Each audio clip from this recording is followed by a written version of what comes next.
Olá, amado e amada! Aqui é o pastor Israel Silva falando da lição 4, a mordomia da família. E nessa oportunidade vamos falar de a família no plano de Deus, a mordomia da família e a família cristã sob ataque.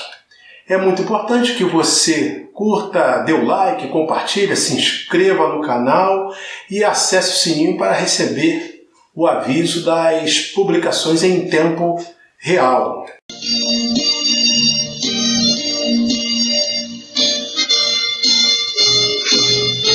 Essa lição 4, a mordomia da família, apresenta um texto áureo que segue. Porém, se vos parece mal aos vossos olhos servir ao Senhor, escolhei hoje a quem servais.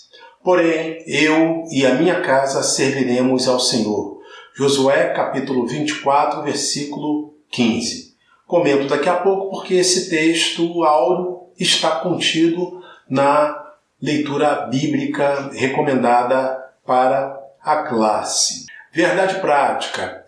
A família é a primeira instituição criada por Deus e, por isso, é a nossa primeira igreja, pela qual devemos amorosamente zelar. A leitura bíblica em classe está em Josué, capítulo 24, versículos 14 e 15, e em Efésios, capítulo 5, versículos de 22 a 25 e 28. Josué, capítulo 24, versículo 14. Agora, pois, temei ao Senhor e servi-o com sinceridade e com verdade, e deitai fora os deuses aos quais serviram vossos pais da além do rio e no Egito, e servi ao Senhor. Porém, se vos parece mal aos vossos olhos servir ao Senhor, escolhei hoje a quem servais, se os deuses a quem serviram vossos pais, que estavam da além do rio, ou os deuses dos amorreus, em cuja terra habitais. Porém, eu e minha casa serviremos ao Senhor. De Josué são apenas esses dois versículos, 14 e 15. E Josué está no momento de exortar o povo para uma maior fidelidade a Deus. Essa possibilidade de o que Elias chamou, o profeta Elias chamou de cochear entre dois caminhos, ou manquejar entre dois caminhos, estava bem presente aqui nesse momento de Josué. Ora, as pessoas serviam ao Deus de Israel, ao Deus de Abraão, Isaque e de Jacó, e ora, as pessoas queriam servir aos deuses dos amorreus e aqueles deuses que alguns deles, mesmo os israelitas, serviam lá no Egito. E Josué, então, faz essa afirmação bastante oportuna. Eu e minha casa serviremos ao Senhor. Como eu já disse na lição passada, estou sempre repetindo isso, nosso Deus não aceita ser segundo e não aceita ser dividido. Ele precisa ser o primeiro. Aliança com Deus, Deus Pai do Senhor Jesus Cristo, ela precisa ser baseada nisso. Ele é o primeiro. Efésios capítulo 5, versículos de 22 a 25. Vós, mulheres, sujeitai-vos a vosso marido como ao Senhor, porque o marido é a cabeça da mulher, como também Cristo é a cabeça da igreja, sendo ele próprio o Salvador do corpo. De sorte que, assim como a igreja está sujeita a Cristo, assim também as mulheres sejam em tudo sujeitas a seu marido. Vós, maridos, amai vossa mulher, como também Cristo amou a igreja e a si mesmo se entregou por ela. Tem uma tradução que coloca, assim como Cristo amou a igreja, a ponto de se entregar por ela ou a ponto de morrer por ela. E o versículo 28. Assim devem os maridos amar a sua própria mulher como a seu próprio corpo. Quem ama a sua mulher, ama-se a si mesmo. Aqui Paulo fala para casais, há uma indicação clara do papel do homem e do papel da mulher. Também é verdade que as reuniões naquela época, naquela realidade, elas eram dirigidas por homens, a sociedade era geralmente dirigida por homem. O homem geralmente era que representava a família. Então, dependendo da situação, a mulher, quando nascia, ela era representada pelo pai. Quando ela casava, passava a ser representada pelo marido. Se o marido morresse e ela ficasse viúva, ela passava a ser representada pelo filho. E quando ela não tinha nem marido, nem filho, nem pai, então ficava numa situação muito difícil. De qualquer forma, aqui já nos dias do Novo Testamento, já devemos observar que Jesus deu muita importância às mulheres. Tanto é assim, e a gente vai dar esse exemplo para não se prender tanto a essa questão, quando Jesus ressuscitou, o texto sagrado é claro em afirmar que Jesus apareceu primeiramente às mulheres. Marcos registra que Maria Madalena, Maria, mãe de Jesus, e outras mulheres foram as primeiras pessoas a verem o Senhor Jesus ressuscitado.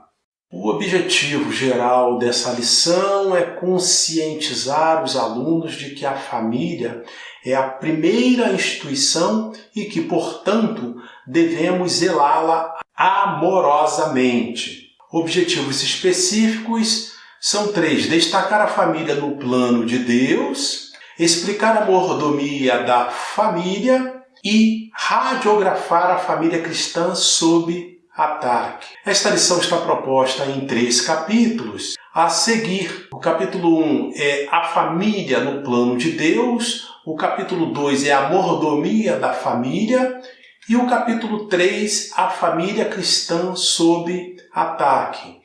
Então, capítulo 1, a família no plano de Deus. Começamos falando sobre a instituição do casamento.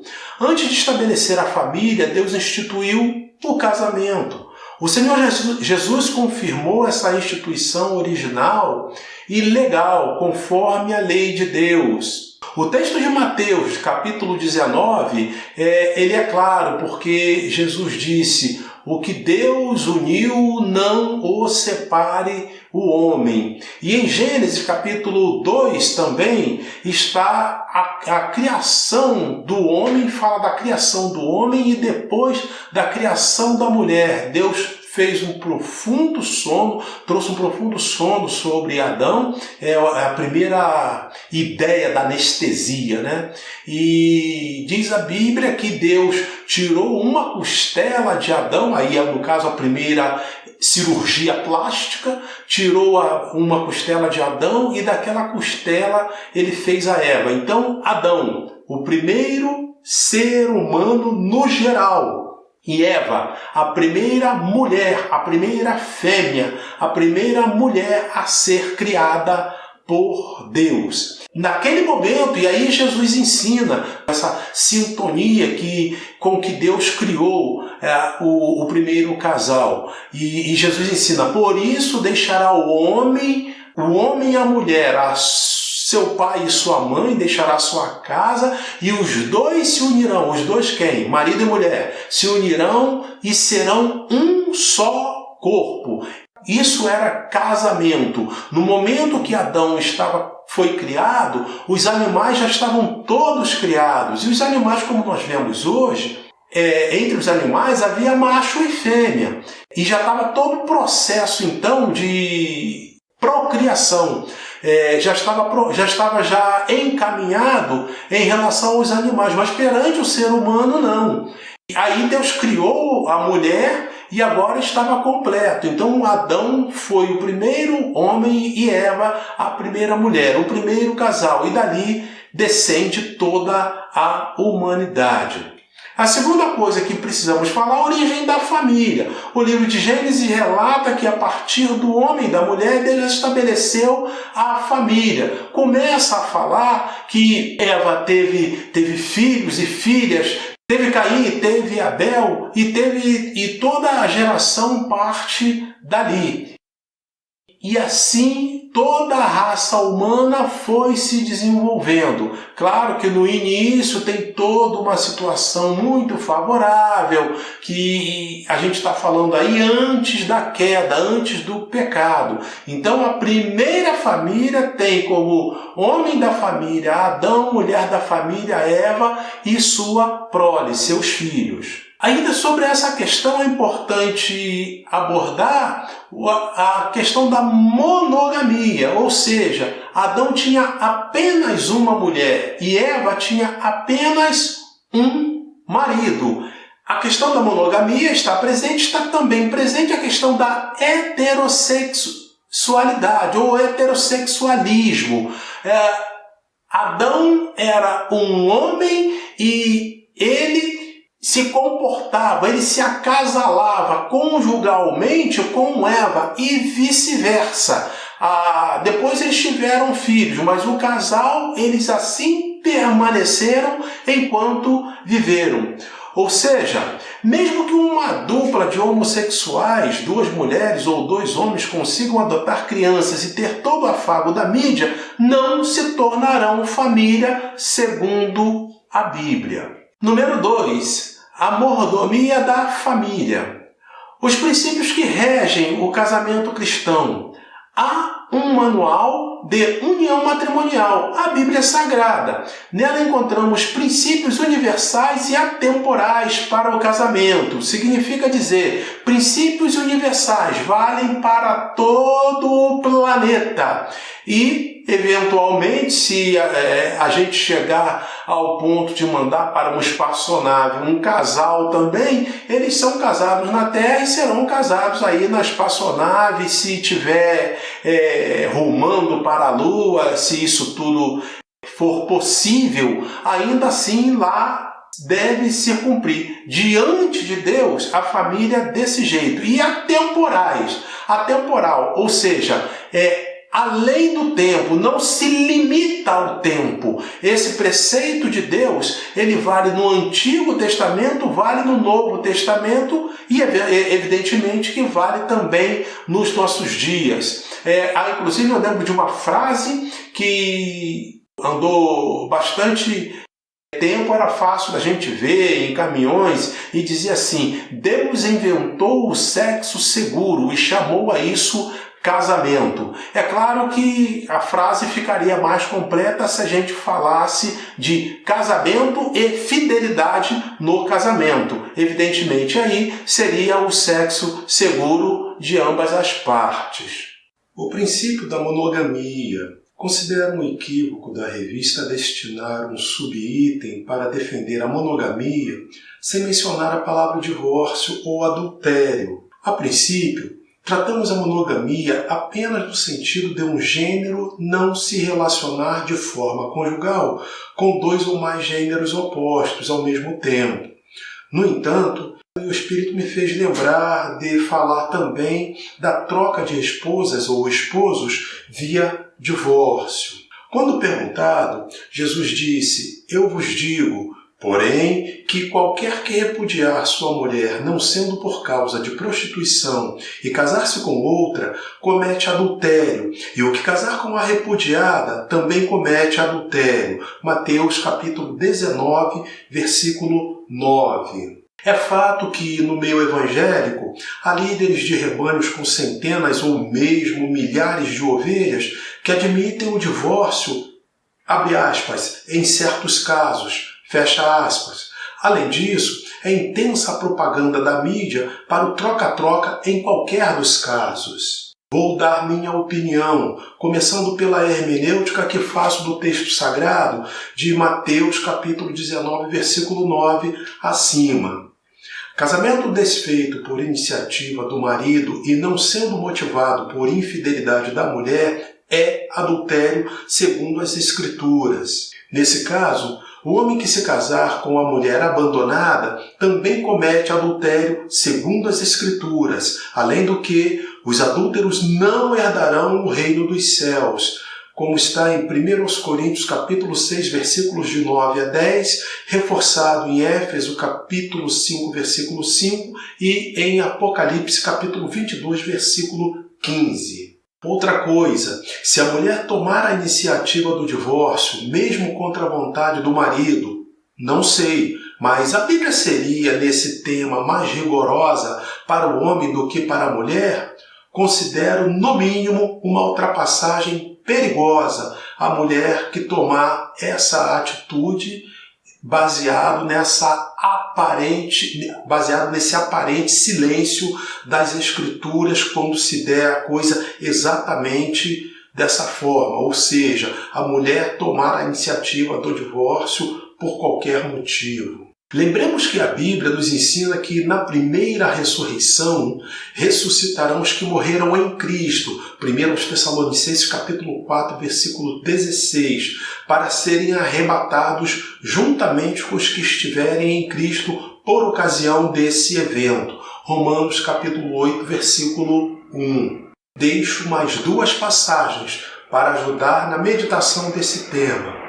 Romanos capítulo 8, versículo 18, porque para mim tenho por certo que as aflições deste tempo presente não são para comparar com a glória que em nós há de ser revelada. 1 Coríntios capítulo 15, versículo 19, se esperamos em Cristo só nesta vida, somos os mais miseráveis de todos os homens. Olhe para mim agora. Esposa e esposo, não negocie a tua salvação copiando os que erram por não conhecerem as Escrituras e nem o poder de Deus, como está escrito em Mateus capítulo 22, versículo 29. O princípio da heterossexualidade, nas Escrituras, Deus definiu para o casamento o princípio da união heterossexual, um homem e uma mulher, unidos para sempre sob as bênçãos divinas. E temos então a prioridade da família. A igreja deve incentivar a mordomia da família de forma constante e efetiva. O cristão deve ter as prioridades corretas da vida. Biblicamente, aí a proposta aqui da revista, e eu acho que ela está muito boa. Biblicamente, o cristão deve priorizar, em primeiro lugar, Deus. Quanto a isso, não há qualquer discussão. Não será possível a gente falar em cristianismo sem que leve isso em consideração. Primeiro de tudo é Deus, Deus Pai, o Senhor Jesus Cristo, seu Filho e o Espírito Santo. Sem isso, não há como a gente defender cristianismo. Em segundo lugar, o ser humano deve priorizar sua própria vida. Quando Jesus respondeu a um cidadão que lhe perguntava acerca do grande mandamento, ele disse: o primeiro mandamento é amar a Deus sobre todas as coisas. E o segundo, semelhante a esse, amar ao seu próximo como a ti mesmo. Se fosse possível, dentro do ordinal, a gente fazer um decimal, ou seja, entre o primeiro e o segundo, a gente falaria que tem o 1.5 com a bolinha. Ou seja, entre 1 e o 2 tem que ter alguma coisa. Ou seja, amar ao teu próximo como a ti mesmo só faz sentido se a pessoa se amar. Esse aspecto é muito importante, porque o suicida, ele infringe também esse mandamento ensinado por Jesus, porque ele, ao dar cabo da própria vida, ao tirar a sua própria vida, significa que ele não amou a si mesmo. Então, se ele não ama a si mesmo, não há a menor coerência em a gente falar amar ao seu próximo como a si mesmo. Então, nessa prioridade, primeiro de tudo é Deus, segundo, a própria vida do ser humano. Em terceiro lugar, seu cônjuge, para aqueles evidentemente que são casados, e em quarto lugar, seus filhos, se tiverem filhos, evidentemente, e em quinto lugar, a igreja local. É bastante razoável a gente defender essa ordem aqui das coisas, ou seja, não é bíblico alguém dizer que por conta de estar servindo a igreja, por conta de estar empenhado e trabalhando na igreja, abandonar o cônjuge, abandonar os filhos e assim por diante. Então tem essa prioridade. 1, Deus. 2, a sua própria vida. 3, o cônjuge. 4, seus filhos. E 5, a igreja local. E o relacionamento entre pais e filhos. Na mordomia da família, alguns cuidados devem ser tomados a fim de que os filhos sejam criados na doutrina e admoestação do Senhor, como está escrito em Efésios capítulo 6, versículo 4. Não existe ensino que se compare ao exemplo. E essa é uma frase de Robert Baden-Powell, que é o criador do escotismo no Reino Unido no século XIX. Não existe ensino que se compare ao exemplo. O que é isso? O melhor ensinamento que o pai pode dar aos filhos é o próprio exemplo. Número 3. A família cristã sob ataque. Em primeiro lugar, a gente precisa falar do ataque do Estado materialista. De um modo geral, os países são governados por homens materialistas e indiferentes ao bem comum. É claro que isso pode estar mudando um pouco na nossa realidade aqui de Brasil, mas tivemos um longo período de governantes assim de uma forma quase que geral, na esfera federal, estadual e municipal. Talvez agora a gente esteja experimentando um novo momento e que Deus continue abençoando, que certamente a população, o povo só terá a ganhar. E os governantes que agirem assim também. Naquela realidade anterior, onde os governantes eram quase na totalidade materialistas, muitos tornaram-se agentes do diabo visando a destruição da família e da Igreja de Cristo. Em alguns países, a Igreja do Senhor Jesus Cristo chegou a ser perseguida, tiveram dificuldades. Ainda hoje, há locais onde o culto ao Senhor sofre várias restrições, não havendo oportunidade, portanto, de se erguer templos como a gente faz aqui no Brasil e, graças a Deus, até pelo menos na maioria dos países ocidentais a gente pode gravar isso. Mas há lugares que é difícil, então para ser cristão, e tem lugares que tem que ser cristão, aí só pode fazer o culto em casa, aí só pode ter até tantas pessoas, todas essas dificuldades acontecem. E se desobedecer a uma ordem dessa, as penalidades são duras, conforme o caso, conforme o lugar, podendo custar, inclusive, a própria morte do cristão. Graças a Deus que no Brasil nós temos essa liberdade para cultuar ao Senhor, liberdade de cultos, liberdade de credos. Graças a Deus por isso e que Deus continue abençoando o Brasil e que nós também não esqueçamos de orar, nos envolver com a obra missionária, com o envio de missionário, com ajuda financeira, com ajuda de oração, para que Deus continue levando o seu Evangelho por meio de missionários àquelas pessoas que hão de ser salvas segundo as Escrituras. O ataque da famigerada ideologia de gênero. Sobre isso, se você quiser se aprofundar nesse assunto, ideologia de gênero, eu sugiro a lição 2, Ética Cristã e Ideologia de Gênero, postada há pouco mais de um ano neste canal e ainda disponível. Sobre isso, agentes sociais modernos trabalham pela desconstrução da família criada por Deus. Volto a dizer, dou graças a Deus porque, pelo menos na esfera aqui federal no Brasil, isso está mudando. Tivemos uma mudança significativa de comportamento nessa questão, mas até o ano passado era basicamente assim.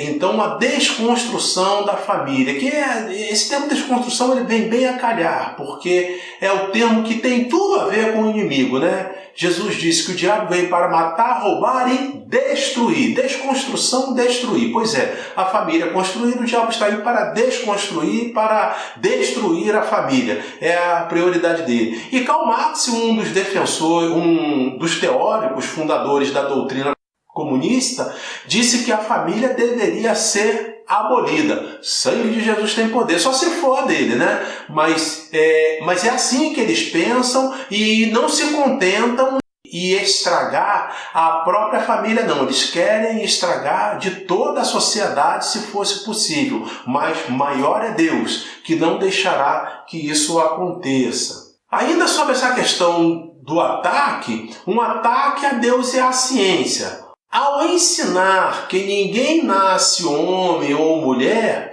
esses agentes sociais procuram destruir a identidade natural e biológica do ser humano e também ignoram por completo que Deus criou o homem e a mulher, como está escrito em Gênesis capítulo 1, versículos 26 e 27. Aviso aos que atacam a igreja do Senhor, que maior é Deus. Mateus capítulo 16, versículo 18 diz: sobre esta pedra edificarei a minha igreja, e as portas do inferno não prevalecerão contra ela. Então de nada vai adiantar se levantar contra a igreja do Senhor, se levantar contra o Evangelho, porque levantarão e cairão, serão envergonhados, porque Deus não será derrotado. Deus é o Senhor da vitória, é o Senhor dos exércitos, é o Senhor das batalhas. Então de nada vai adiantar. Pode ter em algum momento ter até alguma aparente vitória, porque prendeu, porque destituiu, porque desempregou, porque demitiu algum cristão. Mas a igreja do Senhor, ela continuará marchando e vencendo, lutando e vencendo para a honra e glória do nome do Senhor e Salvador Jesus Cristo. Sugiro a você, professor de EBD, que leia a obra As Catacumbas de Roma, da CPAD. Neste livro, nesta obra, conta histórias ali entre o primeiro e o segundo século, diante da perseguição que havia aos cristãos ali em Roma. Os cristãos passavam a se encontrar, a se reunir em cavernas. Mas mesmo assim, de tanto eles se esconderem, em um momento acabavam sendo pegos e eram aprisionados. E a partir de certo momento passaram a ser condenados à morte. E lá no Coliseu de Roma, eles chamavam aquilo de espetáculo, pegar um cristão e entregar aos leões para serem devorados, enquanto a plateia ali, sei lá, se vangloriava, se gritava, se urrava, para se alegrar com uma coisa daquela. Certamente estavam predominantemente a maioria endemoniada. Mas há um fato muito interessante que registra esse livro que eu falei para você, As Catacumbas de Roma. Aqueles cristãos que estavam presos, eles sabiam que quando chamavam o seu nome, era para eles saírem da prisão e sabiam que iam ser martirizados. Então, quando chamavam o nome, chamavam ele aquele ali que chamava, já se levantava, virava os seus companheiros, e enquanto ele ia caminhando e abandonando, se distanciando da cela, ele virava para os seus companheiros que continuavam presos e ia gritando: vocês guardem a fé, chegou a minha hora, mas guardem a fé, guardem a fé, guardem a fé. E isso causou uma perplexidade acentuada nas pessoas que assistiam aquele espetáculo, porque eles não conseguiam entender como aquelas pessoas iam em silêncio, alguns iam cantando, iam louvando ao Senhor, sem se importar, sem temer a morte, e eram fiéis ao Senhor Jesus Cristo até a morte, porque está escrito: ser fiel até a morte, e dar-te-ei a coroa da vida. Aleluia! Concluindo, a mordomia da família em dias difíceis, como os atuais, como os dias que estamos vivendo, a salvação de tua família passa necessariamente pelas 3 ações a seguir. Provérbios capítulo 22, versículo 6. Ensina a criança no caminho que deve andar. Sabe o que é isso? Ensinar a criança no temor do Senhor, a crer em Deus, a temer ao Senhor, a respeitar as coisas de Deus, a respeitar os princípios, os fundamentos bíblicos. Isso é ensinar a criança no caminho que deve andar. E diz a Bíblia que ainda quando for velho não se desviará do caminho. Em segundo lugar, viva o Evangelho, meditando, falando e praticando com o cônjuge, se for o caso, ou seja, se for casado. Viva o Evangelho! É bom, é importante pregar, é importante ensinar, mas o Evangelho precisa fazer efeito em você também, ou vai fazer falta. Então é muito importante viver o Evangelho, pregar o que vive e viver o que prega. E em terceiro lugar, evangeliza a vizinhança, como ensinava Moody. Prega o Evangelho e, se necessário, fale. O que significa isso? Para pregar principalmente com o seu exemplo. A Bíblia conta uma passagem referente ao profeta Eliseu, que nos seus dias diz que uma mulher via o Eliseu passar próximo à sua casa e ela comentou com o seu marido: olha só aquele homem que vai passando, ele não é um santo homem de Deus? Vamos chamá-lo para vir à nossa casa, vamos chamá-lo para se hospedar aqui. Eliseu não bateu no peito para dizer que era um santo homem. Eliseu não ficou falando que ninguém era mais importante, ninguém era mais temente a Deus do que ele. Não. Mas a família, só de vê-lo passar, identificou que ele era um santo homem de Deus. Isso é uma lição muito grande para a gente. É muito importante pregar para a vizinhança com o nosso exemplo. E claro, quando houver a oportunidade, aí sim a gente fala propriamente dito do Evangelho. E para encerrar, eu deixo aqui o hino 131 da harpa cristã, só aqui o refrão, né? E diz assim: de valor em valor e na fé aumentar, para que vejam Cristo em mim.